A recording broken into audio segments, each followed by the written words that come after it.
I was halfway down the dimly lit hallway when I heard the faint click of Creed's door closing behind him. My chest tightened without warning. I shouldn't have been thinking about him like this. Not after tonight. He leaned casually against the wall, the soft glow from the overhead lamp brushing across his slightly messy dark brown hair that fell just so across his forehead. Clean-shaven, youthful yet intense. Creed's gaze caught mine before I could even look away, and suddenly the hallway didn't feel empty. It felt charged, alive. "Hey!" I tried, my voice barely above a whisper, though I knew he heard it. Creed's fitted light gray button-down. Sleeves rolled just slightly, and black slim-fit jeans made him look effortlessly appealing, like someone who didn't need to try, but still captivated everyone in the room. His minimal watch caught a glint of the light, a small detail, but somehow it felt intimate. "I thought I'd wait for you," he said softly, a hint of vulnerability hidden behind the easy smile. His presence was magnetic, grounding yet daring, pulling me closer even though I tried to resist. I shifted my weight, tugging slightly at my dark charcoal shirt tucked neatly into black trousers, trying to maintain composure, but my heartbeat betrayed me. Creed stepped a fraction closer, closing the space just enough for me to notice the warmth radiating from his body. My hands brushed against my sides nervously, yet instinctively I found myself inching closer as well. The hallway was narrow, dim, and warm, the kind of private but semi-public space that heightened every subtle touch. "You're thinking too much," he murmured, leaning slightly so that his shoulder nearly brushed mine. I couldn't respond. Words felt useless. Everything about him, from the casual fall of his hair to the gentle confidence in his posture, spoke louder than anything I could say. And then, before I had time to brace myself, Creed leaned closer. His lips brushed mine softly, briefly, a light but undeniable kiss that sent my stomach twisting. My body tensed, my hands gripping the sides of my trousers almost reflexively, but my eyes stayed on his. His clean-shaven face, youthful expression, and slightly messy hair made the moment feel like it had been paused in time. "I didn't mean to," I began, but he shook his head, a small smile tugging at the corners of his lips. "Sure, you don't have to explain anything." His words were calm, yet charged with something deeper, a longing, a need, a confession without any actual speech. The soft wall lamps cast shadows along the hallway, creating a warm cocoon around us. His light gray shirt contrasted with my dark charcoal dress shirt, highlighting every small movement. The tilt of his head, the brush of his shoulder against mine, the subtle rise and fall of his chest as he drew a slow, deliberate breath. The narrow space amplified every sound. Our breaths, the faint shuffle of feet, the heartbeat that seemed to echo louder than anything else. "I wanted to do that for a while," Creed admitted softly, let his forehead rest lightly against mine for just a moment. The warmth from him, the slight sway of his body as he adjusted to lean closer, made it impossible for me to think clearly. Every logical argument I had whispered to myself, boundaries, timing, reason, was drowned out by the magnetic pull between us.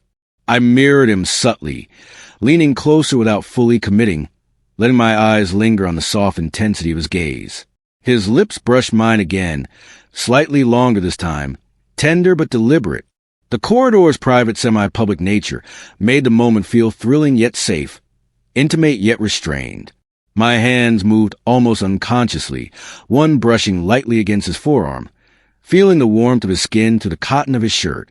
"Creed, we shouldn't," I started, but the words faltered as he shook his head gently. "I know," he whispered, "but maybe we don't have to follow the rules tonight." His tone was soft but certain, like a quiet command that felt both thrilling and reassuring. For a suspended moment, we stayed like that, standing close in the narrow hallway, breaths mingling, hearts racing, bodies drawn together by magnetic inevitability. His clean-shaven jaw, his slightly messy hair, the subtle shimmer of his watch, the relaxed fit of his shirt, all of it combined into a memory that would haunt me, excite me, and enthrall me long after we parted.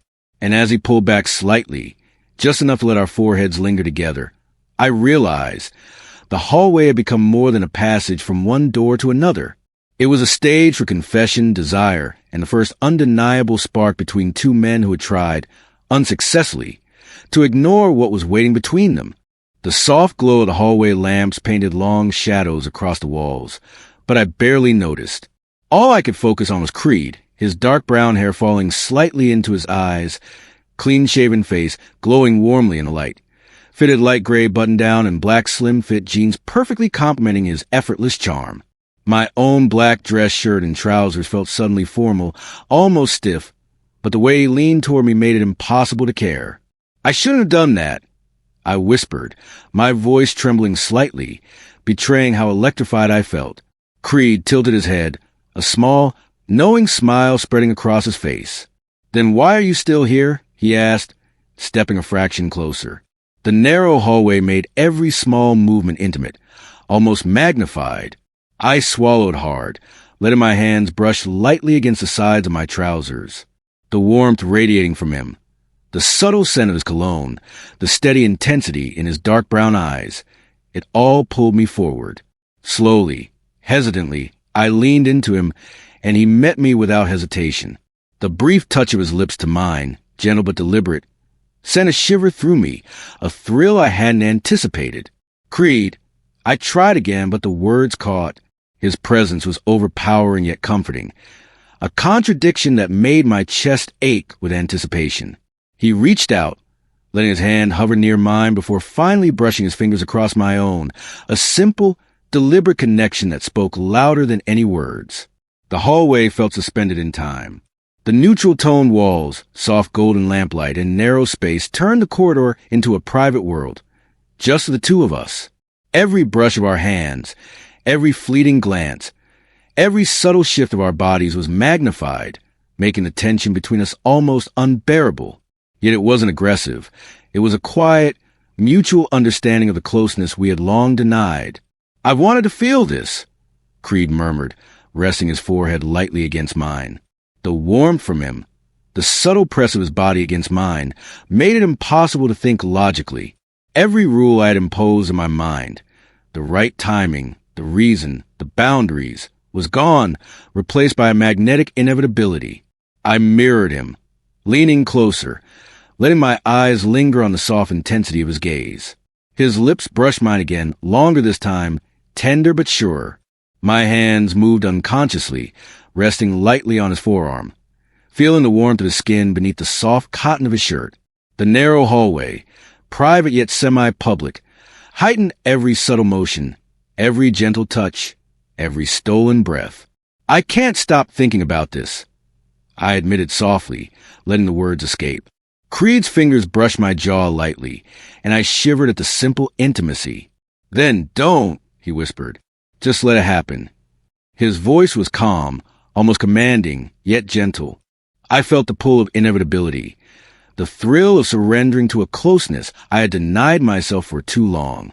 We stayed like that for a long moment, standing in the hallway, hearts racing, breaths mingling, bodies drawn together by a quiet yet undeniable force. His light gray shirt contrasted beautifully with my charcoal dress shirt, highlighting every small movement. The tilt of his head, the subtle press of his shoulder against mine, the soft rise and fall of our chests in sync. The golden glow of the lamp wrapped us in a cocoon of warmth and intimacy, safe yet intensely personal. "Creed, what does this mean?" I whispered finally, voice trembling with both fear and anticipation. He smiled softly, brushing a stray strand of hair from my forehead. "It means," he said, "that some things don't need words. Some things are felt, and right now, this is exactly where we belong." The hallway, narrow and dimly lit, had become a stage for confession, desire, and a first undeniable spark between two men who had tried too hard to ignore it. Every heartbeat, every glance, every small brush of fingers was a declaration. And in that moment, I understood the hallway was no longer just a passage. It was a place where everything had changed. As we lingered there, lips brushing again softly, I realized that I was no longer trying to resist. The intensity was gentle, restrained, and entirely mutual. The warmth, the quiet intimacy, the golden lamplight, and the small, deliberate touches created a memory I would carry with me forever. Creed's arms had other plans when he kissed me, and mine were finally ready to meet them.